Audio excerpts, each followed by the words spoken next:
जय श्री कृष्ण। मैं संध्या शर्मा श्री भक्तमाल की कथाओं में से आज आपको श्री एल जी, जिन्हें पुरूरवा भी कहा जाता था, उनकी कथा सुनाती हूँ। वह वस्वत मनु के पुत्र नहीं था। उस समय भगवान वशिष्ठ ने इन्हें संतान प्राप्ति कराने के लिए मित्रा वरुण देव का यज्ञ कराया। मनु की पत्नी श्रद्धा, जिसने यज्ञ की दीक्षा ली थी, उसने होता के पास जाकर प्रणाम पूर्वक कन्या के लिए प्रार्थना की। परंतु होता ने आहुति छोड़ते समय एकाग्र चित्त होकर के कन्या का संकल्प करके आहुति छोड़ी। होता के इस व्यतिक्रम से मनु के पुत्र के स्थान पर ईला नाम की कन्या पैदा हुई। उसे देखकर मनु जी प्रसन्न नहीं हुए।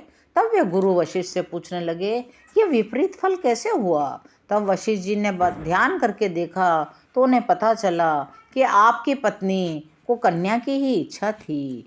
तो राजा से समस्त वृत्तांत सुनकर वशिष्ठ जी बोले, अब हम अपने ब्रह्म तेज से आपकी कामना पूर्ण करेंगे। ऐसा निश्चय करके ब्रह्मर्षि वशिष्ठ जी ने उस ईला नाम की कन्या को ही पुरुष बना देने के लिए पुरुषोत्तम भगवान नारायण की स्तुति की। सर्वशक्तिमान भगवान श्री हरि ने संतुष्टि होकर इन्हें मुंह मांगा वर दिया, जिसके प्रभाव से वह कन्या ही सुद्युम्न नामक श्रेष्ठ पुत्र बन गई।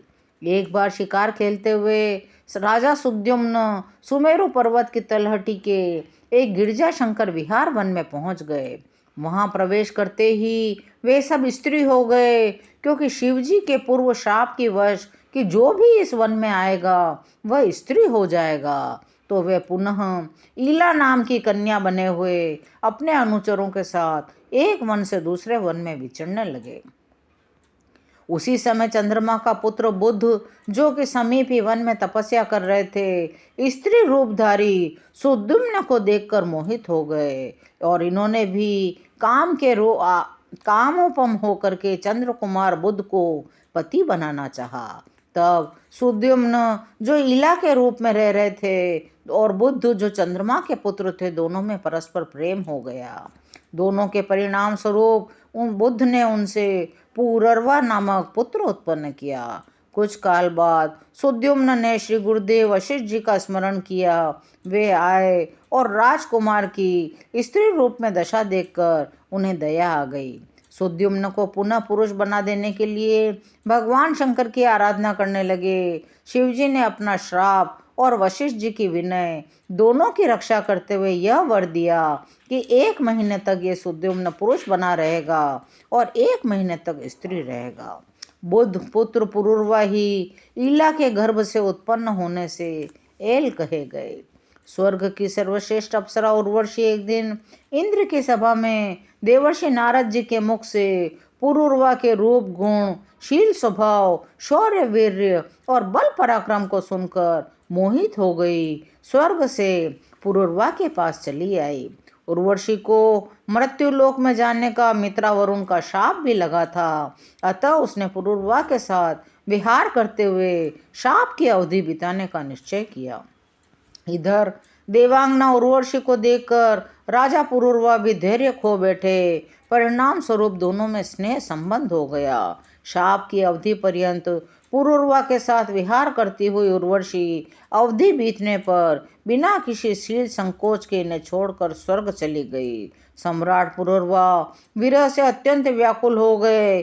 शोक के हट जाने पर उन्हें बड़ा वैराग्य हुआ और उस समय जो उनके हृदय से उद्गार निकला वह परमार्थ के पथ पर चलने के लिए बड़े ही महत्व का है। वे कहने लगे, अपने वास्तविक कल्याण को समझने वाले विवेकी पुरुष को चाहिए कि वह स्त्रियों एवं स्त्री लंपट पुरुषों का संग न करे। विषय और इंद्रियों के संयोग से ही मन में विकार होता है, अन्यथा तो विकार का कोई अवसर ही नहीं है। जो वस्तु न कभी देखी हो न कभी सुनी हो, उसके लिए मन में विकार नहीं होता। जो लोग विषयों के साथ इंद्रियों का संयोग नहीं होने देते, उनका मन अपने आप ही निश्चल होकर के शांत हो जाता है।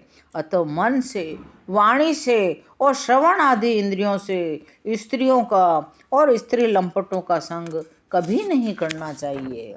मुझ जैसे सांसारिक लोगों की तो बात ही क्या, बड़े बड़े विद्वानों के लिए भी अपनी इंद्रियां और मन विश्वसनीय नहीं हैं। राज राजेश्वर पुरूरवा के मन में जब इस प्रकार उद्गार उठने लगे तो उन्होंने अपने मन से उर्वशी का परित्याग कर दिया। उनके अंदर ज्ञान का उदय हो गया, मन का सारा मोह जाता रहा। उन्होंने हृदय से ही भगवान की भक्ति को चुना और आत्म स्वरूप से ही श्री कृष्ण का साक्षात्कार करके भाव में स्थित हो गए। आज भी इनका नाम प्रातः स्मरणीय राजर्षियों के रूप में स्मरण किया जाता है।